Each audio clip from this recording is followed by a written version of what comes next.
गाथा सप्तदशकेनाः, 17 गाथाओं द्वारा उपयोगों को बताते हैं मार्गणाओं में। गुण पर्यवद वस्तु तद्ग्रहण व्यापार उपयोग। गुण और पर्याय वाली जो वस्तु है उसको ग्रहण करने वाला जो व्यापार है आत्मा का, अर्थात उसको ग्रहण करने की जो परिणति है, प्रवृत्ति है, वह उपयोग है। ज्ञानम न वस्तुत्थम, लेकिन ज्ञान वस्तु से उत्पन्न नहीं होता है। ज्ञान वस्तु को जानता है। तथा चोक्तम, कहाँ अर्थजनित नहीं। हाँ, स्वहेतुजनितोप्यर्थः परिच्छेद्यः स्वतो यथा तथा ज्ञानम स्वहेतुत्थम परिच्छेदात्मकं स्वतः।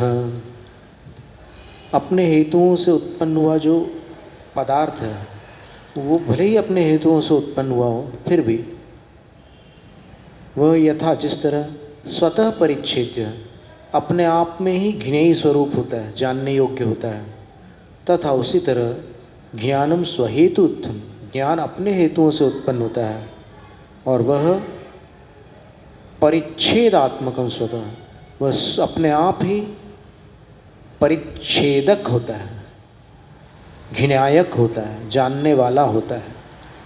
जैसे ज्ञेय अपने आप से जानने योग्य होता है, वैसे ज्ञान अपने आप से जानने वाला होता है। न पदार्थालोक कारणकम परिच्छेद्यत्वात् तमोवत्, ज्ञान जो है वो पदार्थों के आलोक के कारण नहीं होता। यानी किसी वस्तु पर आलोक प्रकाश पड़ रहा है उससे अपने को ज्ञान हो रहा है, ऐसा नहीं है। क्यों? परिच्छेद्यत्वात् तमोवत्, क्योंकि प्रकाश भी जानने योग्य पदार्थ है, अंधकार के समान। स उपयोगः, वह उपयोग ज्ञान दर्शन भेदात् द्वेधा, ज्ञान और दर्शन के भेद से दो प्रकार का है। तत्र ज्ञानोपयोगः कुमति कुश्रुत विभंग मति श्रुतावधि मनः परे केवल ज्ञान भेदात् अष्टधा, 8 प्रकार का है। कुमति, कुश्रुत, विभंग, मति, श्रुत, अवधि। ये को अवधि शब्द नहीं बनता है व्याकरण से, को अवधि कोई शब्द नहीं बनता, लेकिन अब 2 में को लगाया तो तीसरे में भी लोग लगा देते हैं, उसका नाम विभंग है। कुमति, कुश्रुत और विभंग, फिर मति श्रुतावधि, फिर मनः परे और केवल ज्ञान, ऐसे 8 प्रकार। दर्शनोपयोग चक्षुरचक्षुरवधि केवल दर्शन भेदा चतुर्धा, चक्षुर दर्शन, अचक्षुर दर्शन, अवधि दर्शन और केवल दर्शन के भेद से 4 प्रकार का। तत्र, उनमें नारक तिर्यक देवगतिषु तिसृषु, नारक तिर्यक और देवगति इन 3 में प्रत्येकम केवल ज्ञान दर्शन मनः पर्यय त्रयवर्जिता शेष नवोपयोगा भवन्ति। ये 3 छोड़ दो, 12 उपयोगों में से 3 छोड़ दो। कौन से 3 छोड़ेंगे? केवल ज्ञान, तिर्यंश और देवगति में केवल ज्ञान नहीं होता, केवल दर्शन नहीं होता, मनः परे ज्ञान नहीं होता। अभी ज्ञानोपयोग की बात है। शेषा नवोपयोगा, तो फिर इसमें दर्शन भी, केवल ज्ञान केवल दर्शन दोनों ले लिए हैं, ठीक है ना, तो 9 उपयोग हो जाते हैं। तो पुनः और मनुष्य गत्याम द्वादशोपयोगा ज्ञेया, मनुष्य गति में 12 उपयोग जानना, एवं गति मार्गणायाम ज्ञातव्य, इस तरह गति मार्गणा में उपयोगों को जानना। अब इसके आगे क्या है? बिति इंद्रिय जीवे अचक्षुमयी सुय अनाण उभोगा चौरखे ते चक्षु जुत्ता सव्वे विपंचखे। अब दूसरी मार्गणा इंद्रिय मार्गणा है। इंद्रिय मार्गणायाम, इंद्रिय मार्गणा में एकेंद्रिय, द्विंद्रिय, त्रिंद्रिय च अचक्षुर दर्शनम एकम, इनके पास दर्शन एक ही होता है, अचक्षुर दर्शन, 1, 2, 3 इंद्रिय। अब फिर मति श्रुत ज्ञान द्विकम, ज्ञान दो ही होते हैं, मति और श्रुत ज्ञान। इति उपयोगा त्रयः, इति उपयोगा त्रयः स्युः, ऐसे तीन उपयोग होते। अब चतुरक्षे चतुरिंद्रिये ते पूर्वोक्ता त्रयः चक्षुर्दर्शन युक्ता इति चत्वारः। चार चतुरिंद्रिय जीव में ये तीन उपयोग तो रहेंगे ही रहेंगे, लेकिन चक्षु दर्शन से युक्त तीन उपयोग होंगे तो चार हो जाएंगे कुल। पंचाक्षे पंचेंद्रिय, पंचेंद्रिय में सर्वे द्वादशोपयोगाः स्युः, सारे के सारे 12 उपयोग हो सकते हैं। उपचार तो द्वादश, उपचार से 12, 10 10, अन्यथा 10 10, अन्यथा 10 होते हैं। वो संख्या 12 लिखना थी, वहाँ पर 10 लिख गई है। उपचार तो द्वादश, अन्यथा 10। जिनस्योपचारत पंचेंद्रियत्वमिति, क्योंकि जिनेंद्र भगवान के पास पंचेंद्रियपना तो उपचार से है।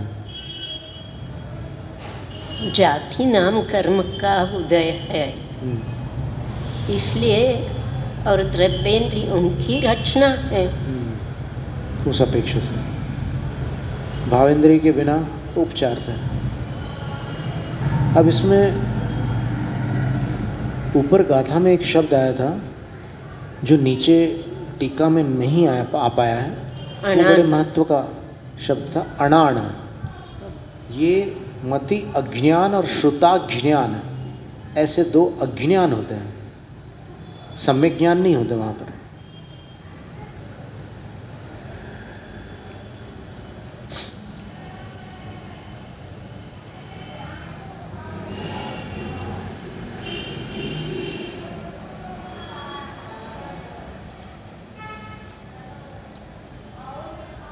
पंचसुथावर काये अचक्षुमय सु अणाणोव ओगा पड़मंते मणवचिये तस्काये उरालिये सुसव्वेवे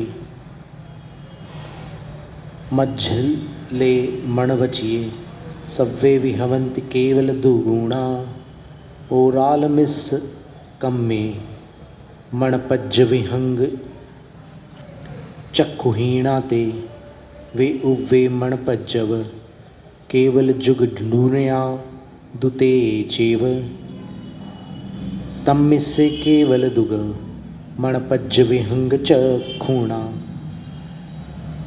केवल दुय मणपज्जव अण्णाणतिये होन्तिते ऊणा आहार जुयल जोए पुरिसे ते केवल दुगुणा केवल दुगमणहीणा इत्थि संडम्यते दुसवेवि केवल दुगपरिहीणा कोहादिसु होन्तिणा यव्वा। पृथिव्यप तेजो वायु वनस्पति कायिकेषु कायेषु, पृथ्वी जल अग्नि वायु और वनस्पति काय में पंचसु स्थावरेषु, 5 काय वाले 5 स्थावरों में अचक्षुर्दर्शनम, अचक्षुर्दर्शन होता है। मतिश्रुताज्ञानद्वयम, मति और श्रुत अज्ञान द्वय होते हैं। इति त्रय उपयोग है, इस तरह 3 उपयोग है। त्रसकाय सर्वे द्वादश उपयोग 12, त्रसकाय में सारे 12 उपयोग हो सकते हैं। हाँ, ऊपर जो पंक्तियाँ आई, अन्यथा केवल द्विक को छोड़कर जो बाकी के पंचेंद्रिय जीव है उनमें 10 उपयोग। बिल्कुल, केवली को लेंगे तो 12 पंचेंद्रियत्व की अपेक्षा। बिल्कुल। अब फिर गति में अलग अलग लगाना पड़ेगा। हाँ, वो तो लगेगा, बताया। हाँ जी।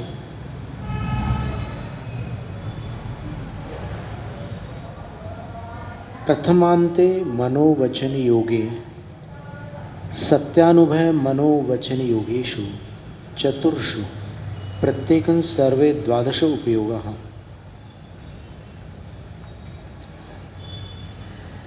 प्रथमांते का मतलब क्या लेंगे?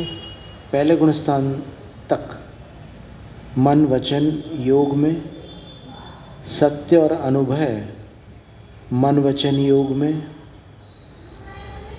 इन चारों में सारे 12 उपयोग हो सकते हैं। लेकिन प्रथमांत ये तो प्रथमांत मतलब मिथ्यात्व तो नहीं ले सकते।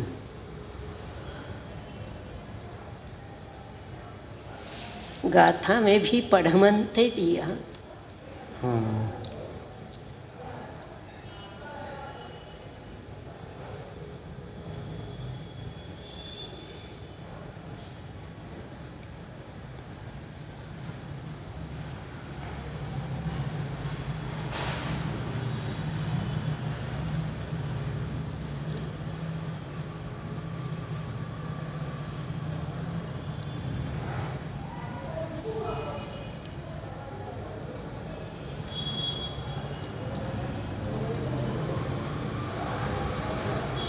औदारी का योग की बात है।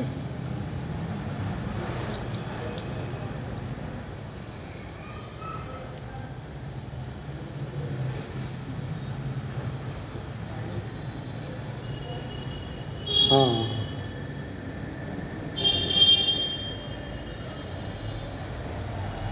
औदारिक पुनस्थान वाली बात नहीं मार्गणा में कह रहे हैं। प्रथमांते मनोवचन योगी।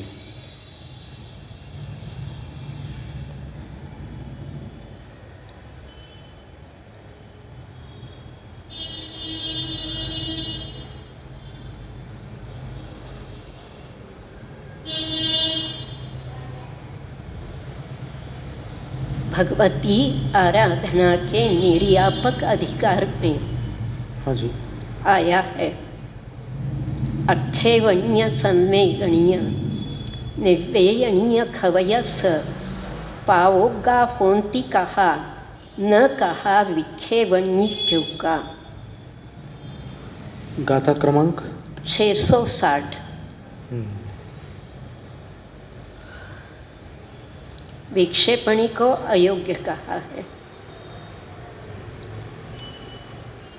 अच्छा, आक्षेपणी को नहीं कहा अयोग्य। हाँ,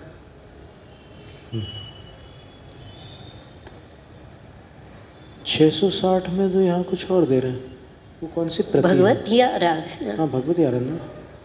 निर्यापक अधिकार में नहीं, वो गाथा नंबर तो बदल नहीं सकता ना।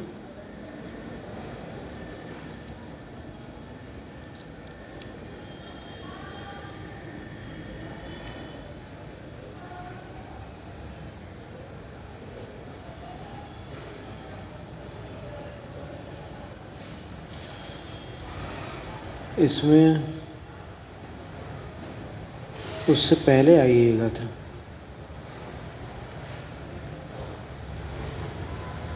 कवयस कहे दव्वा दुसा कहा जम सुनित सो खवो जहिद विसो तिग भावो गच्छति संवेगणि वेगम। क्षपक के लिए वह कथा कहने योग्य है जिसे सुनकर वह क्षपक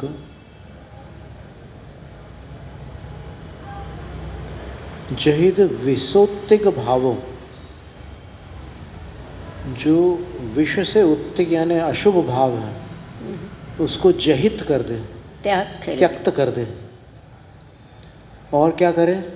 गच्छति संवेग निर्वेगम, संवेग निर्वेग को प्राप्त कर ले। अब वो कथाएं कौन सी है जो कहने योग्य है क्षपक के लिए? आखेवणीय संवे गणीय निवेयणीय स्खवयस पावोगा होंतित कहा न कहा विखेवणी जोगा। आक्षेपणी विक्षेपणी संवेजनी निर्वेजनी चेति चतस्र कथा, ये 4 धर्म कथा कहलाती है। तासाम मध्य का योग्य, उनके मध्य कौन सी कथा क्षपक योग्य है?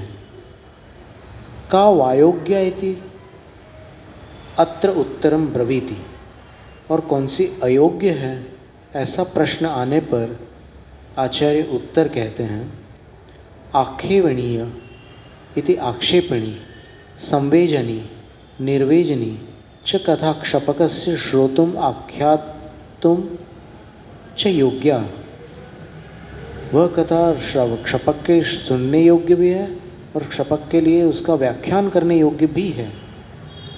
विक्षेपणी कथा तु कथा न योग्या इति सूत्रार्थ। विक्षेपणी कथा अयोग्य है ऐसा सूत्र का अर्थ है। तासाम कथानाम स्वरूप निर्देशाय उत्तरं गाथाद्वयम्। इन 4 कथाओं के स्वरूप का निर्देश करने के लिए आगे की 2 गाथाएं हैं। आखेवणी कथा सा विज्जाचरण मुवदिस्सदे जथ ससमय पर समय गदा कथादु विखेवणी नाम। सा आक्षेपिणी कथा भण्यते। आक्षेपिणी कथा वो कही जाती है यस्या कथाया, जिस कथा के ज्ञानम चारित्रम च उपदिश्यते। जिस कथा में ज्ञान और चारित्र का उपदेश किया जाता है वो आक्षेपिणी कथा है। एवं भूतानि मत्यादीनि ज्ञानानि सामायिकादीनि व चारित्राणि एव स्वरूपाणि इति। इस प्रकार मति ज्ञान आदि ज्ञान होते हैं और सामायिक आदि चारित्र होते हैं, ऐसे स्वरूप वाले होते हैं। इति ऐसा बताने वाली जो कथा है वो आक्षेपिणी कथा है। और विक्षेपिणी कथा क्या है? बोली या कथा स्वसमय परसमय वाश्रित्य प्रवृत्ता। जो स्वसमय और परसमय का आश्रय लेकर प्रवृत्त होती है सा विक्षेपणी कथा, वह विक्षेपणी भण्यते कही जाती है। सर्वथा नित्यम सर्वथा क्षणिकम एकमेव अनेकमेव वा सदैव असदैव वा विज्ञान मात्रमेव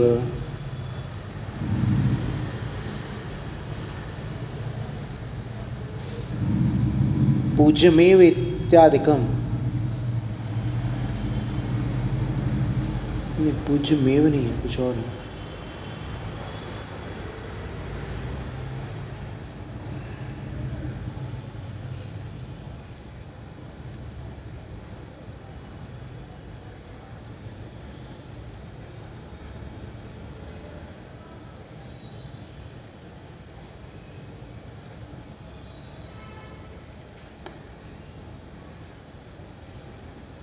इसमें अक्षर साफ नहीं है, इसलिए हमने भगवती आराधना की अनेक प्रतियां रखी है कि कभी एक में कहीं अड़चन आए तो दूसरी देख लेंगे।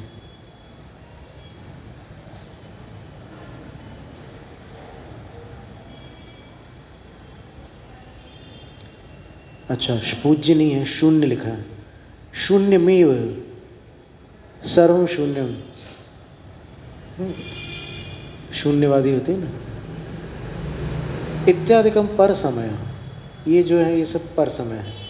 तो पूर्व पक्षी कृत्य इस पर समय को प्रश्न बनाकर, यानी अन्य मत वाले प्रश्न पूछ रहे हैं और प्रत्यक्षानुमानेन आगमेन च विरोधम प्रदर्श्य, फिर जो स्वमत है उसको उत्तर पक्ष बनाकर प्रत्यक्ष से, अनुमान से और आगम से ऐसा मानने में, एकांत मानने में क्या बाधा आती है, इसको दिखलाकर कथंचित नित्यम कथंचित अनित्यम कथंचित एकम कथंचित अनेकम इत्यादि स्वसमय निरूपणाच विक्षेपिणी। तो पर समय के निराकरण पूर्वक स्वमत की स्थापना करना विक्षेपिणी कथा, ऐसा इस भगवती आराधना ग्रंथ में वर्णन है। और आक्षेपिणी कथा में उन्होंने ज्ञान और चारित्र के वर्णन को लिया है, इसलिए वह कहने योग्य कही। संवेयणी पुण्य कहा। फिर संवेगनी कथा कैसी है? नाणचरित तव वीरी वीर्य इड्डिगदा निवेयणी पुण्य कहा शरीर भोगे भवो घेय। संवेजनी पुनः कथा। और संवेजनी कथा क्या है? फिर ज्ञान चारित्र तपो भावना जनित शक्ति संपन्न निरूपण पर, ज्ञान, चारित्र और तपो भावना से उत्पन्न होने वाली शक्ति रूपी संपत्ति का निरूपण करने में तत्पर। संवेजनी कथा है, यानी संवेजनी कथा से ज्ञान और चारित्र और तपो भावना से जो शक्ति उत्पन्न होती है उस संपदा का वर्णन होता है, शक्ति रूपी संपदा का, रिद्धियों का वर्णन होता है। और निवेजनी पुण कहा, निर्वेदनी जो कथा है वो कैसी है? निर्वेजनी लिखा है इसमें। वह कथा शरीर भोगे भवोगेय, शरीरे भोगे भव संततौ च परांग मुक्ताकारिणी, शरीर के प्रति, भोग के प्रति और संसार के प्रति विमुखता उत्पन्न करने वाली होती है निर्वेजनी कथा। परांग मुक्ताकारिणी, शरीराण्य शुचीनी, शरीर अपवित्र है। रसादि सप्त धातुमयत्वात्, क्योंकि रस आदि 7 धातुओं से रचित है।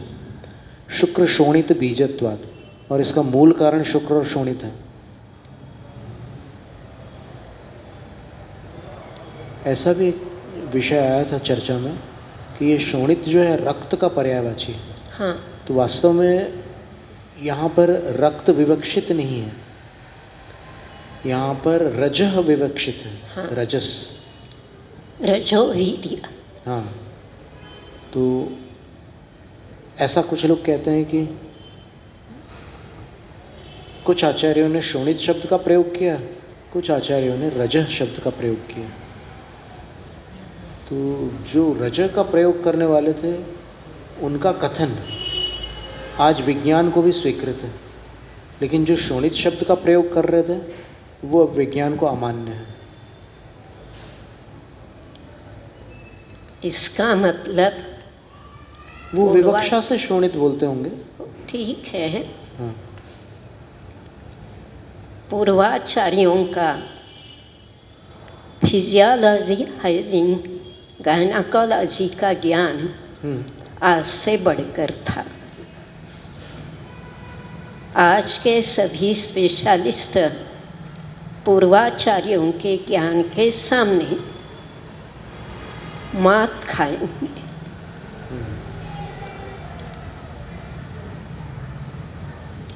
अशुचि आहार परिवर्धितत्वात्, और वो अशुचि आहार से परिवर्धित होने के कारण ये शरीर अशुचि है, क्योंकि आहार जो होता है वो थाली तक शुचि रहता है। जैसे लार आदि से मिश्रित हो जाता है तो वो अशुचि हो जाता है। कितना भी सुंदर लड्डू, पेड़ा, बर्फी जो भी है वो आप खाते समय आईने में नहीं देख सकते मुंह खोलकर।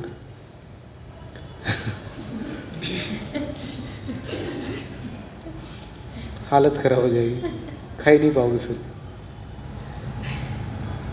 शरीर के सानिध्य में आकर ये स्वरूप सुंदर चीजें विकृत बन जाती है। देह बरसते हुए अपामन, इत्र हो, हाँ, वो हार सारी हो, सुंदर कपड़ा हो। तो ये कथा जो है ये निर्वेजनी कथा।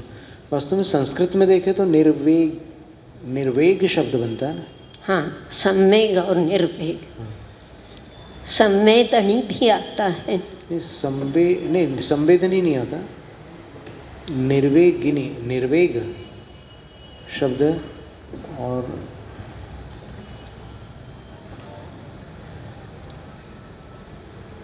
संविज, विज धातु है ना, और वो जब अपन प्रत्यय जोड़ते हैं तो संविघ्न आदि प्रत्यय बन जाते हैं। घय प्रत्यय से विज धातु में वेग बनता है, और सम उपसर्ग लगा दो तो संवेग बन जाता है। धातु मूल में विज है, विज। और निर्वेद में जो धातु है वो विज नहीं है, वो विद धातु है क्या? विद का वेद बन गया। निर तो उपसर्ग है।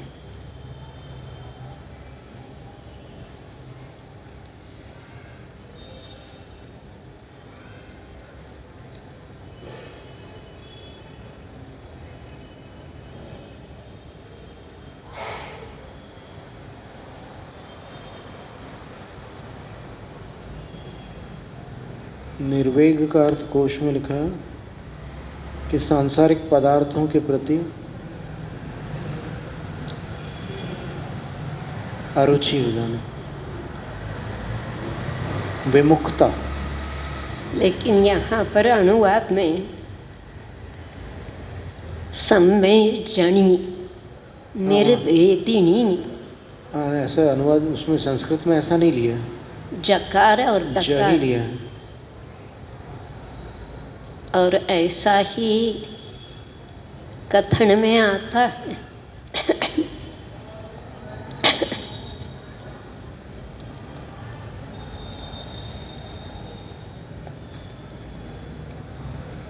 संवेग,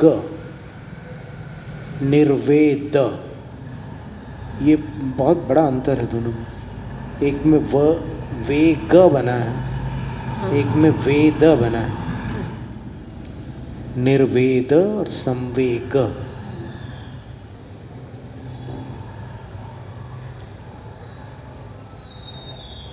16 भावनाओं में तो संवेग शब्द है। संवेग शब्द है वो प्रसिद्ध है।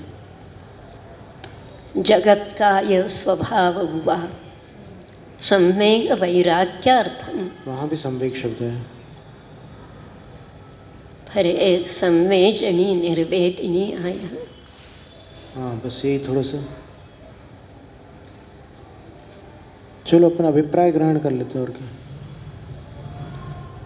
न केवलम अशुचि सारमपि अनित्यकाय स्वभावा प्राणभृतः इति शरीर तत्व श्रवणात्। केवल वो अशुचि और असार हो इतना ही नहीं,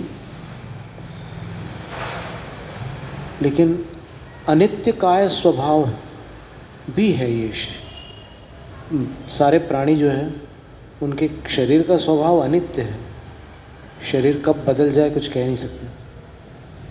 शरीर में हमेशा कुछ न कुछ परिवर्तन चलते रहते हैं।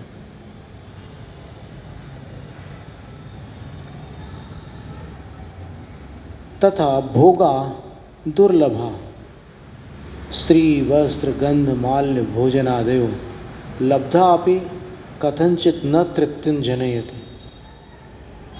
अब दुर्लभ भोग जो हैं जिनके नाम अभी बताया, वो अगर प्राप्त भी हो जाते हैं तो किसी प्रकार से भी तृप्ति को उत्पन्न नहीं कर पाते। अलाभे तेषाम लब्धानाम वा विनाशे शोको महानुदेति। न होने पर भी शोक होता है और प्राप्त होकर के नष्ट होने पर भी शोक होता है।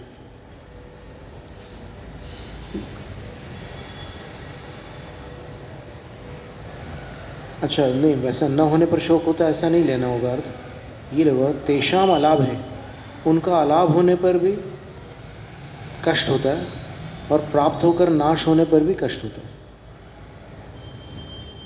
देव मनुज भावो अपि दुर्लभो, देव और मनुष्य भाव भी दुर्लभ है।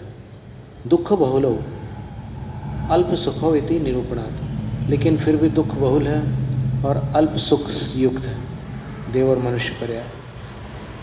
तथा विखेवणी अणुरदस स आउगम जदि हवेज पक्षीणम ओज असमाधिमरणम अपागमियस खवगस।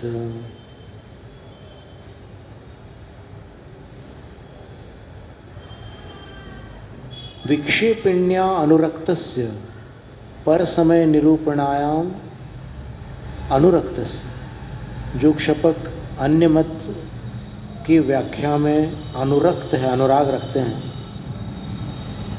उनके आयुष्कम यदि पक्षीणम भवेत हवेज, यदि उनकी आयु क्षय को प्राप्त हो जाती है तो होज्जम असमाधि मरणम, तो उनका असमाधि मरण हो जाता है। लेकिन कैसे होते हैं वो क्षपक जिनका असमाधि मरण होता है? अप्पागमिगस्य खवगस्य, जिनका आगम ज्ञान अल्प है उनका असमाधि मरण होता है। यदेव पूर्व पक्षी कृतम दूपणाभिधानाय तदेव तत्वमित्यध्यवसायाद असमीचीन ज्ञान दर्शनस्य रत्नत्रयैकाग्र्यम नास्तीति मन्यते। दूपण नहीं है, दूषण है वो। जो इस प्रकार से पूर्व पक्ष बना लेते हैं अन्य मतों को, दूषण का कथन करने के लिए पूर्व पक्ष रखना पड़ेगा ना, फिर बताना पड़ेगा कि इसमें क्या दोष है। तो तदेव तत्वम इत्यध्यवसायात, कभी कभी ऐसी स्थिति आ जाती है संलेखना के समय कि शरीर और भाव थोड़े से ढीले हो जाते हैं, तो फिर वो सुनते सुनते वो जिसको दूषित करना है उसी की अवधारणा बना लेते हैं, यानी उसको ही स्वीकार कर लेते हैं। जो स्वीकृत नहीं करना है उसको स्वीकार कर लेते हैं, और उसके कारण असमीचीन ज्ञान दर्शन से उनका ज्ञान और दर्शन असमीचीन हो जाता है, मिथ्या हो जाता है। और ऐसे क्षपक के रत्नत्रय एकाग्रम नास्ति, रत्नत्रयों की एक रूपता नहीं हो सकती, ऐसा माना जाता है। उतना ही सुन लिया, और आगे उसको का सही मान सुनना लिया बाकी है, हाँ, और उतनी ही धारणा करके आयु पूरी हो रही है। आयु पूरी हो गई तो उतना ही रटते हुए जीव परगति चला जाएगा। बिल्कुल। अगर उसी समय आयुबंध होगा हाँ, तो फिर क्या दशा हुई। सही बात है। फिर एक प्रश्न है कि बहुश्रुतस्य तर्हि उपयोगिनी विक्षेपिणी तीमा शंका निरस। तो यह विक्षेपिणी कथा जो विद्वान साधु है और क्षपक अवस्था में है उनके लिए तो फिर उचित हो जाएगी, उपयोगी हो जाएगी। इस शंका का भी निराश करते हैं, अर्थात उसका भी निरसन करते हैं, निरस्त करते हैं उस शंका को। आगम माहप गौ विकहा विखेवणी अपाउगा अभुज्जदम विमरणे तस्वीदम अणायदनम बहुश्रुतस्यापि। आगम की महिमा को गत जो साधु हैं, बहुत श्रुत, बड़े भारी विद्वान हैं, उनके लिए भी विक्षेपणी अप्रायोग्य, अप्रायोग्य उनके लिए योग्य नहीं है। मरण काल में विक्षेपणी कथा ज्ञानी साधु के लिए भी योग्य नहीं है। क्यों? क्योंकि रत्नत्रय आराधन परे मरणे, रत्नत्रय की आराधना में तत्पर होकर जो मरण प्राप्त होता है उस मरण में बहुश्रुतस्यापि एतत् अनायतन अनाधार। जो विद्वान साधु हैं उनके लिए भी यह विक्षेपणी कथा अनायतन है। अनायतन का अर्थ यहाँ पर वो समाधि मरण का स्थान नहीं है, क्योंकि विजिगीषु वृत्ति, हाँ, रौद्र ध्यान उत्पन्न करती है, मन में आती है। हाँ, विजय प्राप्त करने की जो इच्छा होती है उससे रौद्र ध्यान उत्पन्न होता है, तो व्यक्ति आवेश में आता है। आवेश में भी आ जाता है। सही बात है। अब बुझ रौद्र ध्यान होगा चारों में से, क्या रौद्र ध्यान होने की शक्यता होती है। अभी जो आपने वो बोला पराजय कर रहे हैं ना, सामने वाले को पराजित कर रहे हैं, तो उसको तो पीड़ा पहुंचेगी और उस पीड़ा में अपने को हर्ष हो रहा है, इंसान और उस पीड़ा में अपन विजय का हर्ष मना रहे हैं। एक की पराजय की पीड़ा है, उसमें अपने को विजय का हर्ष हो रहा है, तो ये रौद्र ध्यान हुआ कि नहीं? कौन सा रौद्र ध्यान होगा? हिंसानंद, मृषानंद सब आ जाए, पर हिंसानंद प्रधान है।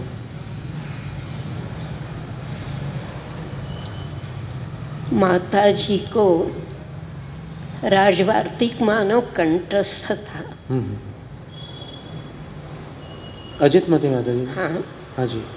हाथ में पुस्तक लिए बगैर दूसरों को पढ़ा सकती थी।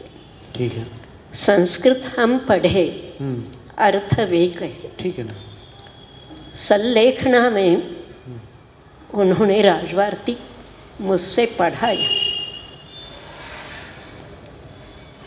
अच्छे से चर्चा करती। मैंने अनेक बार कहा एक खंडन मंडन का विषय है, बंद कर दें, बंद मत करो, मेरे लिए अभ्यस्त विषय है, मुझे कोई तकलीफ नहीं है। हाँ हाँ। जब तक दूध मट्ठा ऐसा कुछ ले रही तब तक राजवार्तिक चला। जिस दिन सिर्फ जल लेने की छूट रखी उस दिन से बंद कर दिया। ठीक है ना। और आगे मतलब 16 अप्रैल को उन्होंने सिर्फ जल की छूट रखी। ठीक है ना। मुनक्का का जल, मुलट्टी का जल सब कुछ छोड़ दिया। 23 अप्रैल को जल लिया, सादा जल, 7 दिन ऐसे गए। दोपहर में जल का भी त्याग कर दिया। फिर राजवार्तिक नहीं चला, ठीक है। समय सार नहीं चला, सिर्फ ऐसे ही संबोधन करना, सुनना। ठीक है, अच्छी बात है। अनेक लोगों की संलेखना सद्बातें इतनी अनुभव परिपूर्ण हो गई थी, कब क्या पढ़ना नहीं पढ़ना। ठीक है ना। स्वयं क्षपक, स्वयं ही निर्यापक, अन्य निर्यापक तो नामधारी। ठीक है। सब कुछ निर्णय स्वयं लेती गई।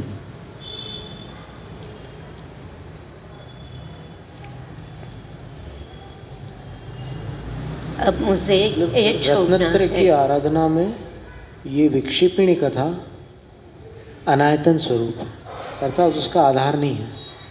रत्नत्रय की आराधना का आधार विक्षेपिणी कथा नहीं है। हाँ, मतलब उसमें ज़्यादा लगना नहीं चाहिए। अच्छा, चलो इस बहाने अपन को अच्छा एक पढ़ने मिल गया ये विषय। महाराज, अगर विक्षेपिणी कथा में हिंसानंदी रौद्र ध्यान है तो साधुओं को किसी भी अवस्था में विक्षेपिणी कथा करनी नहीं, है? वैसा नहीं है। जिस समय वो संतुलित है और जिस समय उनके अंदर क्षमता है उस समय वो अपने आप को संभाल सकते हैं। लेकिन जिस समय शक्तिहीन हो जाते हैं संलेखना के काल में, वहाँ पर समस्या खड़ी होती है। अगर ऐसी कथाएं नहीं करेंगे साधु तो स्वधर्म का रक्षण, परमत खंडन कैसे कर पाएंगे। पूर्वाचार्यों ने, खंडन शब्द थोड़ा सा कड़वा लगता है, असली में उसको कुछ लोग निराकरण भी बोलते हैं। न्याय ग्रंथ लिखे किस लिए आचार्यों ने? अगर उन्होंने न्याय ग्रंथ नहीं लिखे होते तो समस्या खड़ी हुई, बहुत बड़ी समस्या। स्वमत स्थापन ही नहीं हो सकता था हाँ। बिना न्याय ग्रंथ में, क्योंकि फिर तो सब कुछ श्रद्धा के भरोसे होता है। यहाँ पर तो क्या परीक्षा के माध्यम से करते हैं ना न्याय में। यहाँ तो समंत भद्र स्वामी उस समय के पूरे हिंदुस्तान में भेरी मया ताड़िता। देखो, भेरी ताड़ित करने के लिए जो शास्त्रार्थ कौन करता है,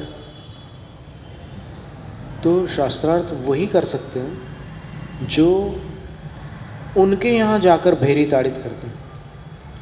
शास्त्रार्थ के लिए किसी को अपने पास नहीं बुलाया जाता। शास्त्रार्थ के लिए जिससे शास्त्रार्थ करना है उसके पास स्वयं जाना पड़ता है, उन्हें ललकारना पड़ता है।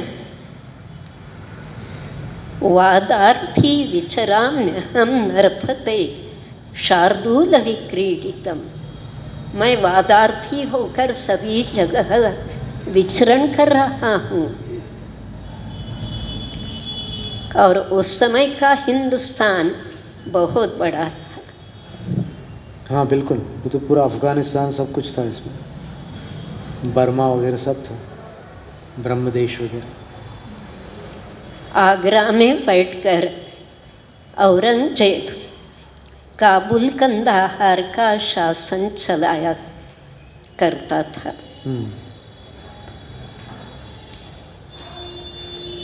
17वीं शताब्दी में होने वाला औरंगजेब जब इतना शासन चलाया करता था तो 2000 साल पहले जब समंतभद्र हुए उस समय का हिंदुस्तान कितना व्यापक होगा। समंतभद्र आचार्य भेरी ताड़ित करते थे, यानी कोई और व्यक्ति होगा ना उनके साथ, या फिर जैसे समंतभद्र आचार्य के लिए भेरी नहीं, वो राजा को परिचय दे रहे हैं अपना कि मैंने ऐसा ऐसा किया हुआ है। तो ऐसा नहीं है कि वो सब आचार्य काल में ही किया हो उन्होंने। वो भस्मक व्याधि का निराकरण करते करते वो कई जगह घूमे और कई जगह उन्होंने शास्त्रार्थ करके सब पराजित भी किया कईयों।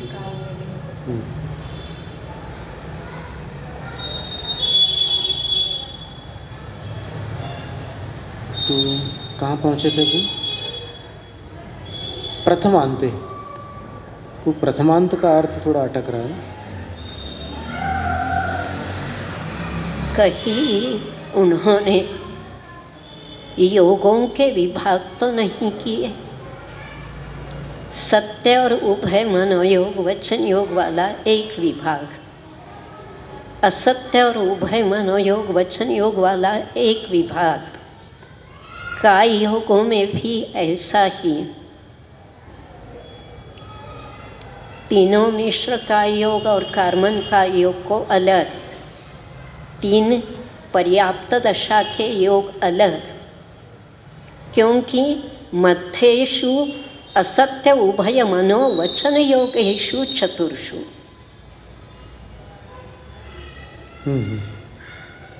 योगों के विभाग करते हुए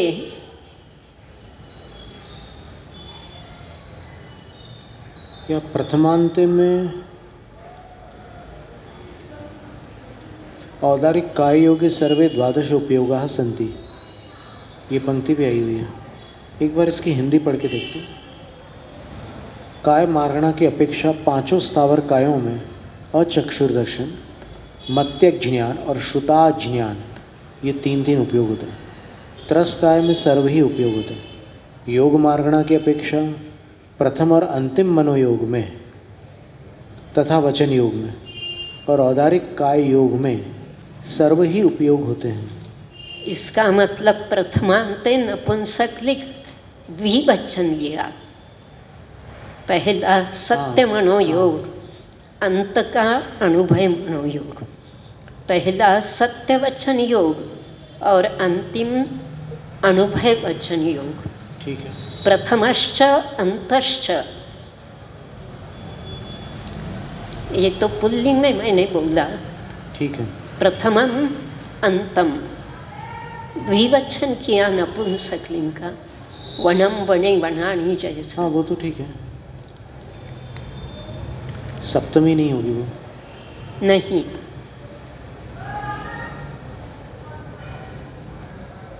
लेकिन मनोवचन योगे ये तो सप्तमी होगी।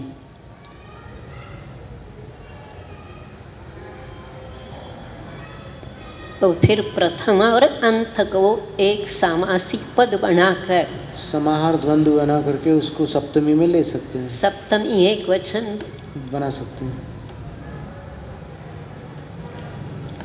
त्रस काय में सभी उपयोग होते हैं। अच्छा, ये हो गया तो समय होने आया। हाँ जी। इतनी गाथा है, पूरी नहीं। ये हिंदी पूरी कर लेते हैं।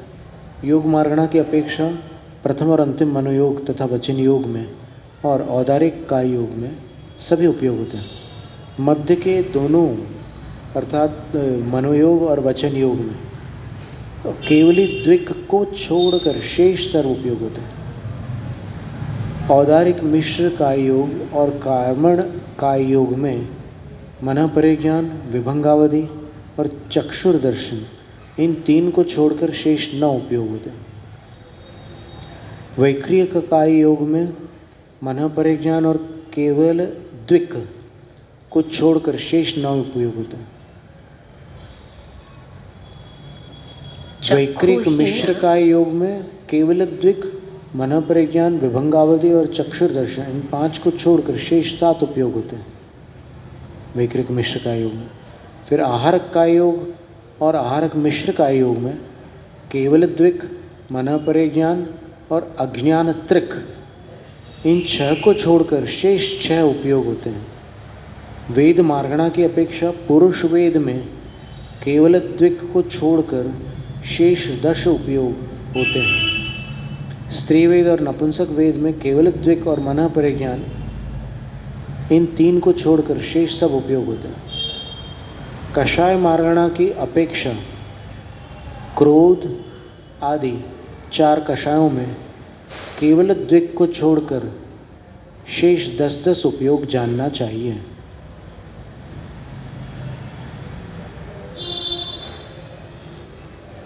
मन परिज्ञान स्त्री वेद और नपुंसक वेद में नहीं है और केवलियों के इसलिए मतलब ऋजुमति ज्ञान भी स्त्री वेद में नहीं हो सकता ना? नहीं।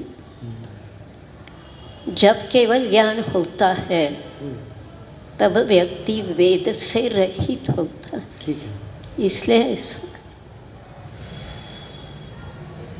हाँ, यही विवक्षा है।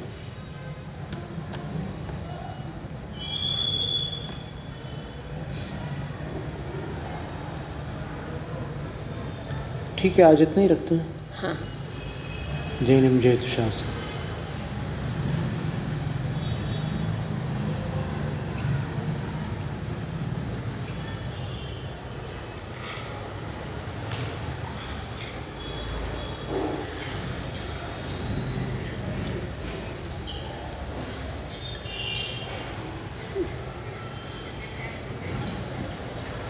सबको आशीर्वाद। महाराज माता जी ने उनके नमस्कार।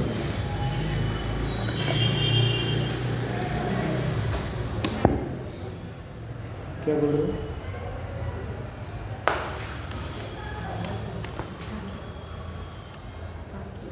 ये चले